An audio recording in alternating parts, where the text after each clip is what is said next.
Untuk apa kalau kayak gitu ada kuliah bisnis? Masa harus dihilangin? Oke, halo, nama gue Daniel Jonathan dan gue adalah salah satu mahasiswa administrasi bisnis. Dan di sini gue mau ngasih tanggapan tentang video beasiswa revolusi dari Bang Ferry Irwandi. Jadi ini tuh salah satu keresahan gue ya sebagai mahasiswa administrasi bisnis. Kenapa? Karena gini, gue tuh sebelum gue buat ini, gue tuh udah observasi dulu sama teman-teman gue yang beda kampus gitu. Dan gue selalu menanyakan hal yang sama. Ini BTW teman yang beda kampus nih sama jurusannya ya, sama-sama bisnis nih.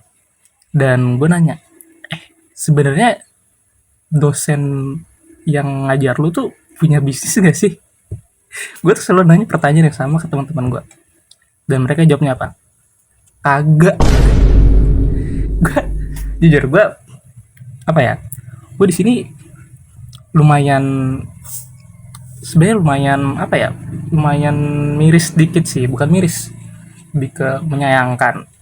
Kenapa menyayangkan? Karena gini, waktu itu tuh gue sempat dengar statement yang cukup masuk akal. Dan statementnya itu bilang gini, dan ini juga dari video Bang Ferry Irwandi juga ya, dia bilang gini, kalau kita mau belajar gym ya belajar sama orang yang badannya besar atau bodybuilder. Kalau kita mau belajar boxing ya sama orang yang main boxing, sama orang yang boxer gitu, boxer yang ibaratnya yang bagus, yang jago gitu. Tapi kalau kita mau belajar bisnis, masa kita belajar sama yang nggak punya bisnis gitu. Bahkan ada salah satu influencer ya yang mungkin kalian tahu semua, dia sempat bilang di live nya kalau misalnya kuliah bisnis itu gitu. Tapi disclaimer, gue nggak bilang itu scam, cuman di sini gue menyayangkan aja. Kenapa? Karena menurut gue sendiri ada perbedaan gap antara teori dan juga praktek gitu. Jadi kalau misalnya yang ngajar itu cuman akademisi, ya sebenarnya pada dasarnya sih nggak masalah ya kalau yang ngajarin tuh akademisi. Cuman nggak masalah itu ketika mereka tuh sering ngadain event ataupun ya manggil speaker-speaker dari luar gitu, para pebisnis yang ibaratnya jago di bidangnya untuk sharing pengalaman mereka gitu. Karena menurut gue bisnis sendiri tuh banyak matriks yang ibaratnya nggak bisa dijelaskan hanya dengan teori gitu. Yang matriks tersebut tuh hanya cuman bisa dijelasin oleh para praktisi gitu. Karena bakal beda pembawaan materinya gitu, pembawaan informasi itu bakal berbeda. Karena ya gitu, kalau cuman teori doang gue bisa lewat chat GPT, gue bisa cuma nonton podcast gitu. Dan untuk apa kalau kayak gitu ada kuliah bisnis? Masa harus dihilangin kan?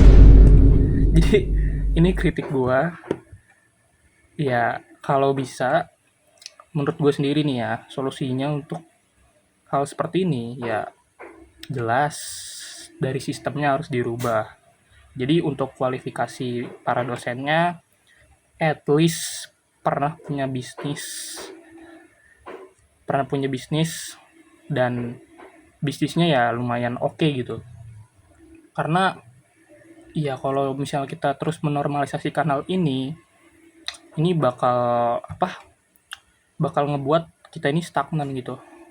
Karena teman-teman gue sendiri justru banyak kan mereka nonton podcast gitu, podcast dari para pebisnis hebat di luar sana gitu, ketimbang ya mereka dengerin dosen mereka ngomong. Dan ini juga berlaku ke gue juga gitu. Gue jadi lebih sering nonton podcast para pebisnis di luar sana gitu. Karena menurut gue informasi yang dikasih kredibilitasnya kurang. Jadi gue lebih suka ngelihat ataupun ngedenger dari para praktisi langsung. Itu sih dari gue. Jadi kira-kira kuliah bisnis penting nggak?